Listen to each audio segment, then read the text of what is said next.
may as well get right into that because we were here last week talking about the initial launch and hitting $1 million and, just a little over 24 hours. It was insane. And things have only continued to accelerate and go further. It started getting picked up by places like Fox News and New York Post and really started getting a lot of eyes on this thing. We're sitting on the cusp, may have passed already, of $2.7 million, over 30,000 kind of individual purchasers for the Rippaverse for ISOM #1. And finally, Eric, the mainstream comic book media is being forced to talk about this in about the most disrespectful way possible. We're going to talk about Bleeding Cool. I made a comment on my stream that nobody had covered this, that nobody had talked about it. I even made it intentional to go to Bleeding Cool's website, who talks about literally everything comics. Anything comics is in the news, it's in Bleeding Cool. And I searched Rippaverse, couldn't find it. Nothing. Well, about 12 hours after that, they published this dog shit piece. Eric D. July gets 30,000 orders worth $2.5 million for, quote, non-woke comic. And of course, it's by shit-stained Rich Johnston. It is truly coming from a place of, you can tell it's a place of he's upset that he's being forced to talk about it. So he's going to make sure it's in the least generous light it could possibly be. Passive aggressive. For those of you that haven't read it, it's dog shit. You're not missing much, but taking jabs here and there. And you could imagine if this had been anybody else, obviously, it would not be anything negative to talk about. Their line of thinking with the access media types or mainstream types, it wouldn't be any of these jabs being fucking taken certainly at me, but that was to be expected. I think people are starting to see now, even I'm more so seeing more, like how not just dirty these people are, but how they are so protective of this old guard kind of system that we have right now. And what they don't like about this perhaps the most is the fact that we kind of went around them. So, generally speaking, a book comes out or something and it's getting all the CBRs, Bleeding Cools, everybody's talking about it, blue check marks, all these retweets. What we did was just say, no, I didn't pay anything in marketing. I'm not paying them. I didn't give anybody special access or anything. I just said, I'm putting the shit out. And it got this sort of organic reaction, which they're not even capable of doing. We talked about this last week with even with something as massive as Star Wars, trying to crowdfund something, and the fact that anything attached to Star Wars could not fund itself is very telling of how inorganic what they do is in comparison to what folks kind of on our side that are trying to enter the creative space. But yeah, that he was forced to say that it was successful, but everything surrounding that was him taking jabs. And I think these guys are just mad that we don't answer to these fucking idiots. And now they see the power of what it is that we have, and they don't like that. None of them can mention the Blaze without framing what the Blaze is to them and how negative they want that to go. So it's for anyone that doesn't know that Glenn Beck founded it and it's this and it's that, they're doing that to try to offset who you are as not a conservative, not a white dude. They're doing everything they can to frame you into that. Every time that people talk about it that are trying to cover it, and I know this is kind of the first mainstream comics, but even some of the lower level places, they always bring the Blaze into it. That's why the Kyle Rittenhouse stuff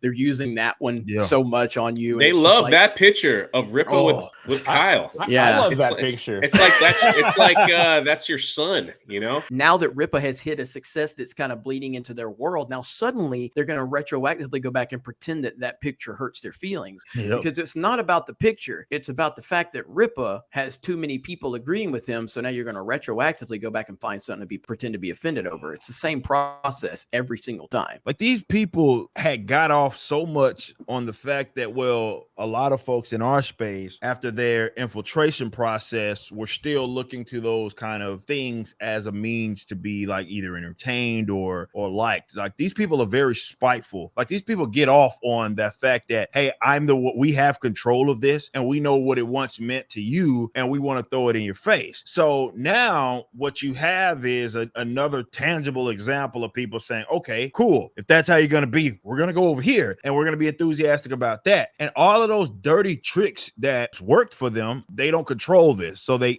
just simply don't work anymore. And, they can't stop it. There's literally nothing that we can do. We have to sit here and watch this movement happen before our eyes. And there's literally nothing that they can do about it. The same reply guys, the same little dipshit YouTubers who have said so much about all of us here. You guys do videos about negative stuff and all that. Everybody, the toxic man babies, and all these motherfuckers done 4-5 videos about me and my company and I welcome it. Go ahead, go fucking right ahead, talk all that shit, because what it does is makes you look like a fucking hypocrite. You're doing the same thing that you claim that we were. I welcome that shit, but they can't stop anything. So they can be mad all the fuck they want, but they ain't stopping nothing. You tweeted this out today. I thought it was perfect because this is what we've been seeing. I think it was last night, actually. All he does is complain.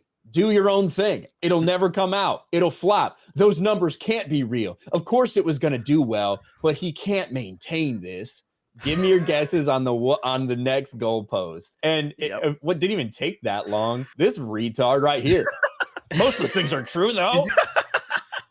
Most of these things are true, though. Right into it. I was hoping I have a folder with the doubters like in there. We already got everything. So you effectively got baited right into this because you're the exact dipshit that we're fucking talking about this constant fucking goalpost move. One of the guys that has been like trying to go at Rippa, now he's fallen on the hill. Well, he said he was going to compete with Marvel, and those numbers aren't competing with Marvel and DC. Rippa's like, you mean the company that's been around for 80 plus years and it's like multi-billion-dollar corporation? Well, yeah, see, you're not a multi-billion-dollar corporation. They're fucking flailing right now. It's fun to watch them consistently move that post. Like they just keep moving it to something new. You know what? Healthy.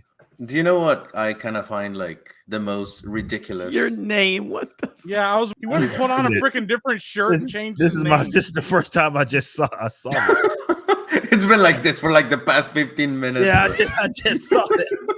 I just feel like it's ridiculous how these people, most of the time, they're always like rooting for the underdog. You know, it's not about credit when credit is due. And that, I think that's something that, like, even when I don't agree with someone or whatever, whenever you look at their story, whether it's a motivational story, a story about success or whatever, you can be like, you know what? Yeah, I might hate the guy, but credit where credit's due. And I feel like these people are completely blind to that, to where it's like, I'm not going to acknowledge anything. And just for the fact that you exist, that's it for me. You exist, therefore I disagree. And I think that really closes the conversation at that point. And they mad at me because mine has proven to be lucrative, and I don't give a shit what the race is of the people that buy it. And that's why we're at $2.7 million. $2.7 million. Wow. Hell, There you go. fucking yeah, man. Holy Dude, shit. I don't know if Rippa fully understands what he's done. What he's done in terms of like motivating so many different people across the board. It's a domino effect, you know, but I think what people in the audience need to understand, like, you know, look at what Comicsgate did, look what EVS did, you know, with like, you know, getting the kind of groundwork laid and a lot of comic artists come out there and did their thing. And then Rippa's kind of come out and put his own spin on it and took it to another level. Somebody in this audience could be the next person that takes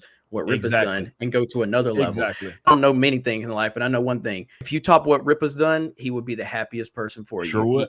That's because of what he's doing it for. He's doing it to motivate all of you and everybody out there. And you know, it's going to get everybody more out there. eyes on his shit too. Yes. That's the you know, truth. Like everybody Everybody wins wins. out of this. Everybody wins out of that. Like it's no losers in this situation. So if someone took what I did and had their own spin on that and then made more money than I did, I would be the first one retweeting them, giving them all the love in the world, because that's what this is about. So you got to get out there and be great. You got to get out there and create, because out of this is going to be in an upcoming decade. There's going to be so much stuff that comes out of this, and it's going to be a better. I can't speak for what their side of the parallel economy looks like. Probably they're still going to be fucking broke if they keep down the road that they're going down. But on our side, we have people that are able to have good paying jobs, be part of something. They don't have to feel dirty. You know, they can be themselves. They can be out there and be great. And that's certainly something that I welcome.